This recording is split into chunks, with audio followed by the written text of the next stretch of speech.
8 mulheres foram assassinadas pelos companheiros em menos de 2 anos em Ribeirão Preto. Somente 2 delas tinham medida protetiva contra os assassinos. As famílias das vítimas convivem com a saudade e a esperança por justiça. A reportagem é da Ludmila Osório. Há um ano, Luana perdeu a irmã. Eu lembro muito dela, né? Lembro os momentos que a gente esteve junto. E do que eu mais lembro é a cena no IML. Que aquilo ali eu acho que eu não vou esquecer nunca na minha vida. Ela lá, tipo, sabe, eu não podia fazer nada, eu queria que ela acordasse. No dia 5 de julho de 2022, Fabrícia Santos, de 24 anos, foi assassinada pelo ex-marido no salão de beleza onde ela trabalhava. Rodrigo dos Santos, de 33 anos, também disparou contra o filho de 3 anos, que ficou ferido no braço e na perna e precisou ser internado. Em seguida, o homem atirou contra a própria cabeça. Rodrigo morreu 3 dias depois de matar a ex-companheira. A criança recebeu alta médica na mesma semana. Luana diz que o menino não consegue esquecer a cena que viu. Ele conta tudo, tipo assim, chega uma pessoa nova em casa, ele conta em detalhes. Se prestar atenção na cicatriz dele e perguntar, ele vai contar.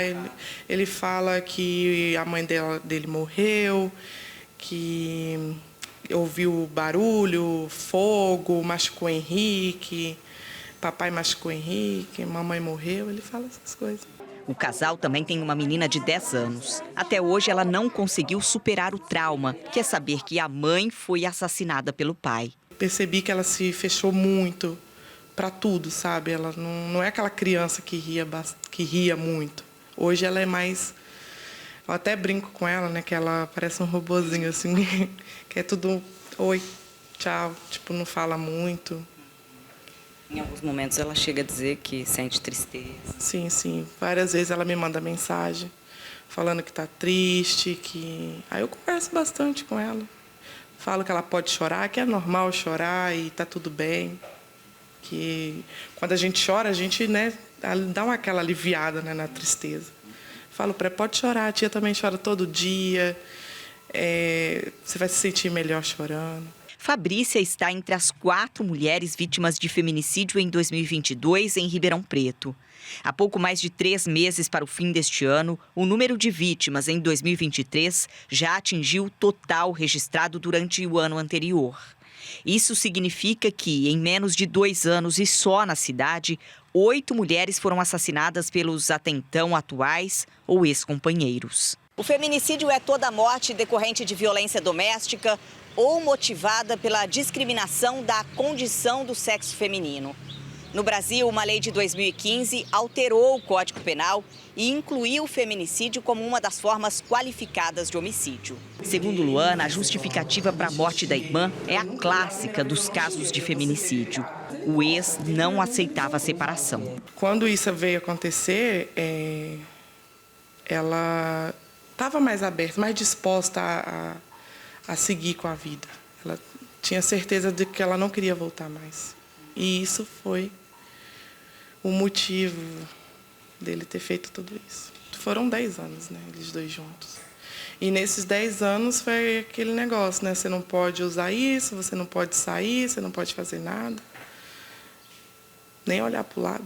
Das 8 mulheres mortas entre o ano passado e até agora em Ribeirão Preto, 4 solicitaram medida protetiva à Justiça. Caio Meluso é juiz da Vara da Violência Doméstica e Familiar contra a Mulher.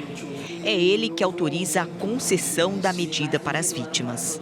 São 2 as portas de entradas aqui na cidade. Nós temos o NAEM, para aquela mulher que não quer ir na delegacia ou por alguma razão não quer que o marido seja processado criminalmente, mas ela quer a medida protetiva. Então ela procura o NAEM, que faz o relatório de risco e encaminha para mim, no mesmo dia, o pedido de medida protetiva e em menos de 24 horas sai a medida protetiva. A outra porta de entrada mais comum é a Delegacia da Mulher, onde a delegacia lavra o boletim de ocorrência, encaminha para mim o boletim de ocorrência com o formulário de risco e também em menos de 24 horas sai a medida protetiva.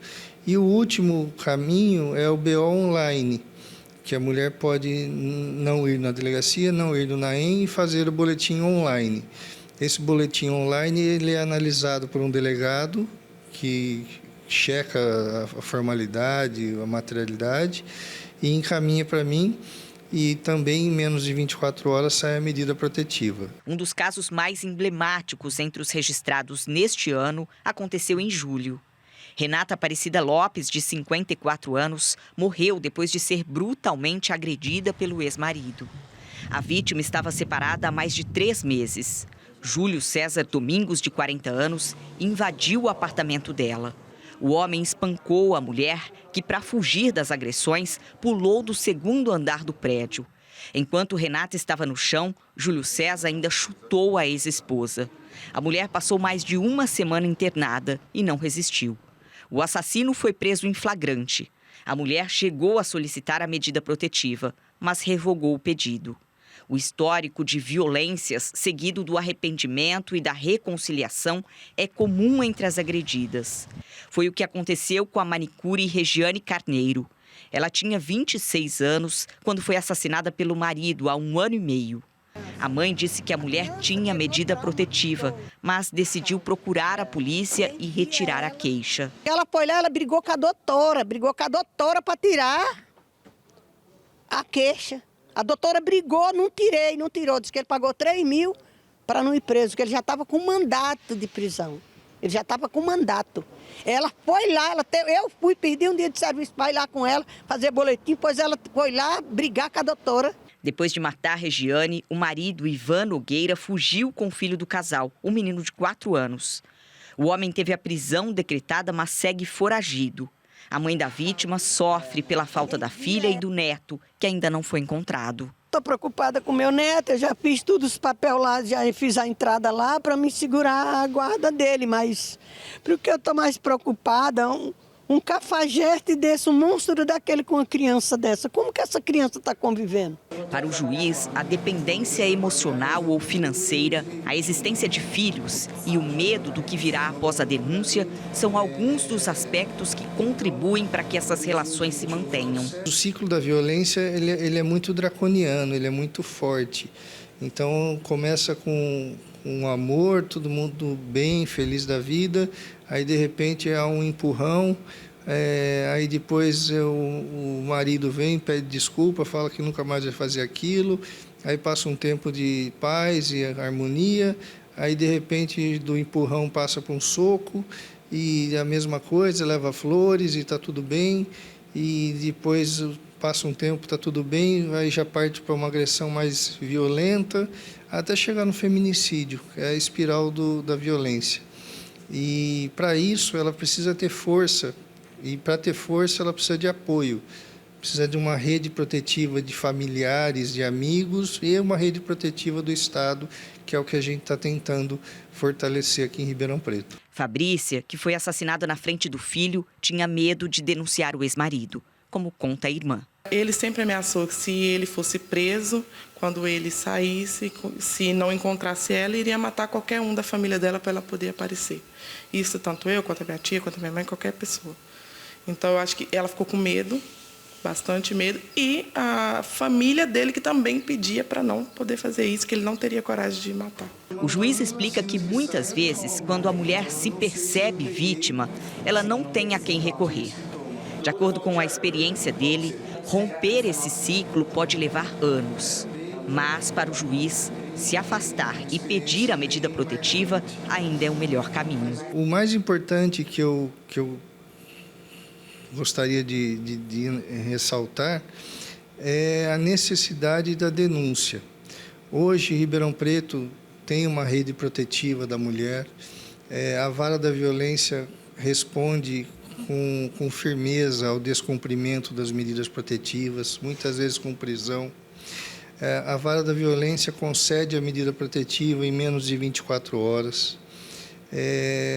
A DDM funciona adequadamente, a Polícia Militar funciona adequadamente, a Guarda Civil funciona adequadamente. O que a gente precisa é confiar no sistema de justiça e que a mulher faça a denúncia, faça a denúncia. Nós estamos aqui para acolher. A Luana diz que quer cuidar e lutar pelos sobrinhos órfãos de pai e mãe. Ela conta que a passagem da irmã jamais será esquecida. O que resta é as lembranças, é a gente fazendo a unha, é uma chamando a outra de Rex, que é o nosso apelido carinhoso, é Rex. E é isso, eu ouço os áudios dela, não apaguei nada, zero.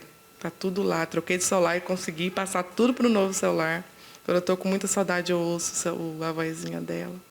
Que coisa, né, gente? Uma coisa eu falo para vocês falam assim, Pagliari, mas quanto mais fala, mais casos aparecem. Quer dizer que a imprensa incentiva? Não. Quem pensa assim, pensa errado. Sabe o que a imprensa faz? Principalmente a gente aqui, a gente encoraja aquelas mulheres que sofrem a violência e que muitas vezes não notificam as autoridades. Por isso que os casos aumentam. Não é que a gente incentiva, muito pelo contrário, há ainda muitos casos que as autoridades não têm conhecimento e que muitas vezes as mulheres têm medo. Então, assim, gente, tem que denunciar. E é por isso que a gente está sempre aqui para incentivar esse tipo de coisa. Jamais esse tipo de violência pode se tornar normal e a gente não vai tolerar esse tipo de coisa. Obrigado ao doutor Caio, sempre pela gentileza de atender a nossa equipe. O doutor Caio, que é o juiz que cuida da vara da violência contra a mulher aí.